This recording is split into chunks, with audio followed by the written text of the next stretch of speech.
So what makes me smile is just understanding that my students are happy, that they're satisfied, and that I might be the only happy face they see in that day.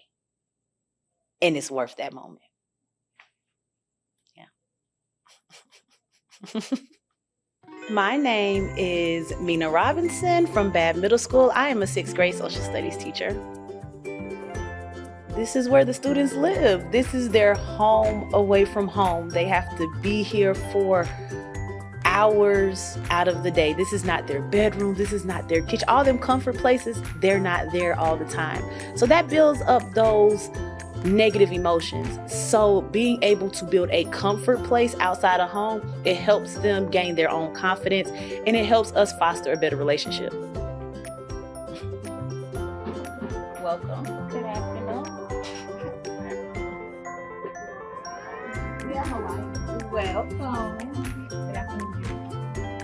You like a blue guy. You like blue. Awesome. I'm 47.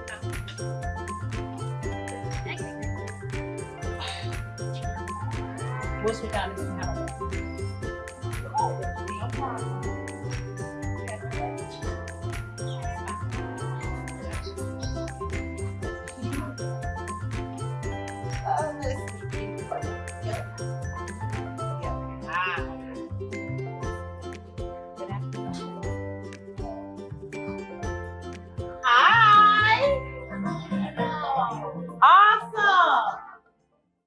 Some strategies I will use on day one is, of course, implementing my classroom management procedure, getting the students in the habit of seeing what it is, getting them in the habit of doing. So we're going to practice what we preach. We are also going to get to know each other, smile, hugs, high fives, get them to understand that we are together. We're going to do this together, and also letting them know that I'm a teacher, you're a teacher, you're a student, I'm a student. So these are the things that they get to know, where they know that this is your environment. So you get to engage in it, and I'm going to engage with you. I will intentionally build a relationship with my class by actually knowing my students. A lot of things take research outside of the school hour. So looking at their flags, knowing who they are, what are your likes, what are your dislikes? Yes, it takes time because you have hundreds of students, but the time is worth it. Getting to know your name. You are not my student. My students don't even go by students.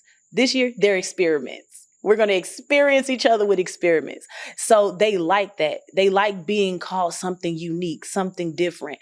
If I'm not calling you your name, and I'm not generalizing them, I'm going to know you. You're going to know me more than being a student. You're more than my student, because literally without you, there isn't a me. So we got to have that connection.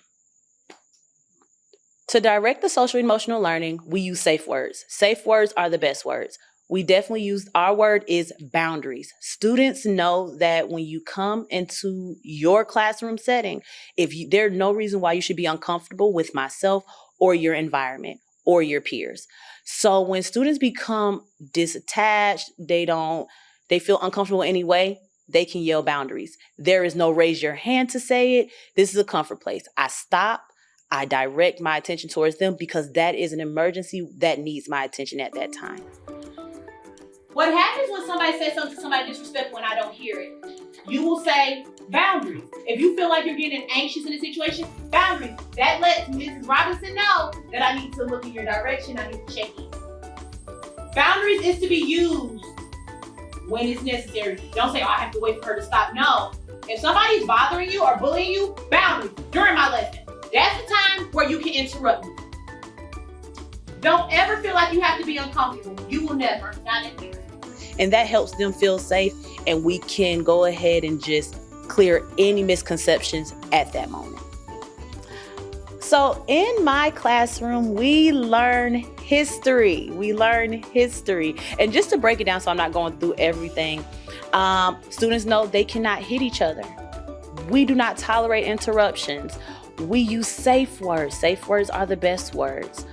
We take care of ourselves, our environment. We turn in our assignments on time. On time is the best time.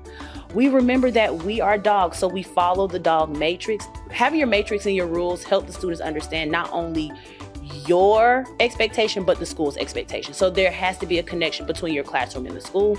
And they have to remember that we are dogs.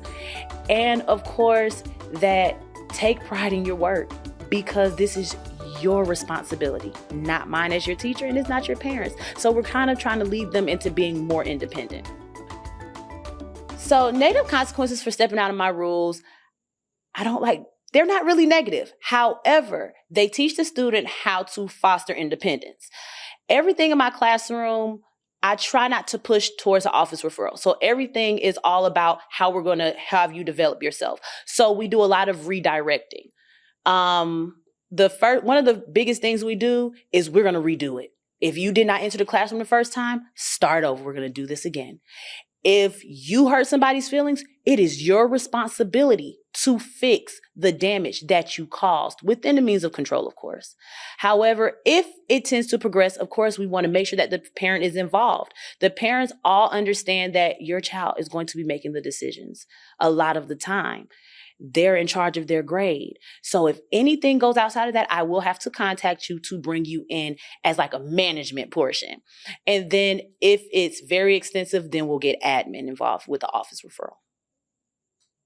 Positives. So the positives for my classroom, biggest one, which shocked me last year, my student said, can you just call our parent when we're doing good? Yeah, takes no time for me to call your parent. So parent phone calls, and parents love to hear that their child is doing good. It's way too many times where parents are like, what did my child do now? And having those phone calls with them saying, I'm not calling for that. I'm here to tell you that today, so-and-so did an awesome job. They helped me do this, and I'm gonna send you a message. Is this your cell phone? Can I send you a text message of what they actually developed in class today? Proud moments. We also do while and out breaks where while the student, everything is spontaneous. My students never expect what I'm gonna do. So while an outbreak, turn on music and we just start rhyming and rapping and dancing. And one of the biggest ones is we change our environment.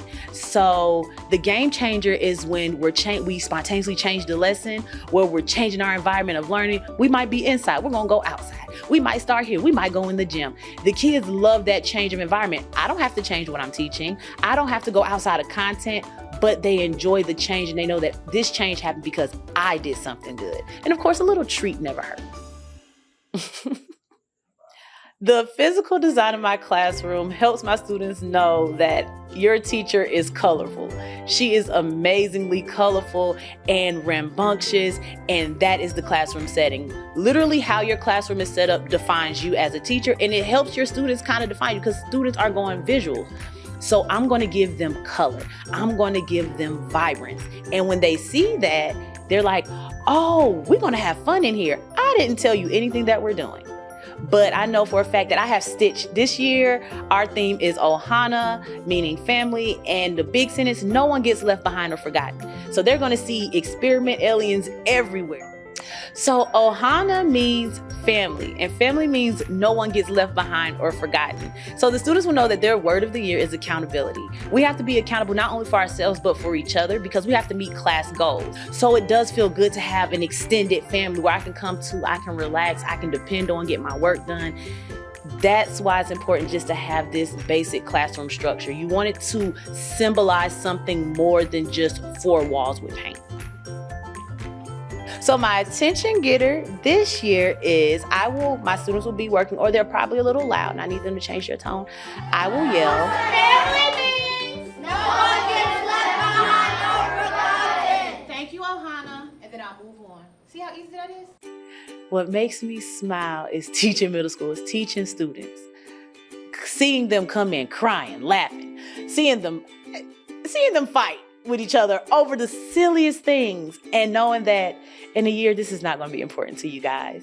And being able to foster that relationship, being the home outside of home, and watching them gain knowledge and allowing them to understand that this is not your end, but I want you to enjoy every little moment that you can. And having them tell you that you did something good, or not having to say nothing all year. I had one student, and she didn't speak English. And by the end of the year, she said, "You're my favorite teacher." I didn't know she could speak to me. She would not say a single word, but I smiled at her every day. And I said, give me a high five. She gave me a high five. She would interact. But she was learning. And it's those moments and it's those reminders that let you know that this is so worth it. It's worth every frustrated moment. It's worth every tear. It's worth every dire moment. Like, whew, there goes the door and there's like 2 more exits. God, get me through it. It's worth that moment. So what makes me smile is just understanding that my students are happy, that they're satisfied, and that I might be the only happy face they see in that day. And it's worth that moment.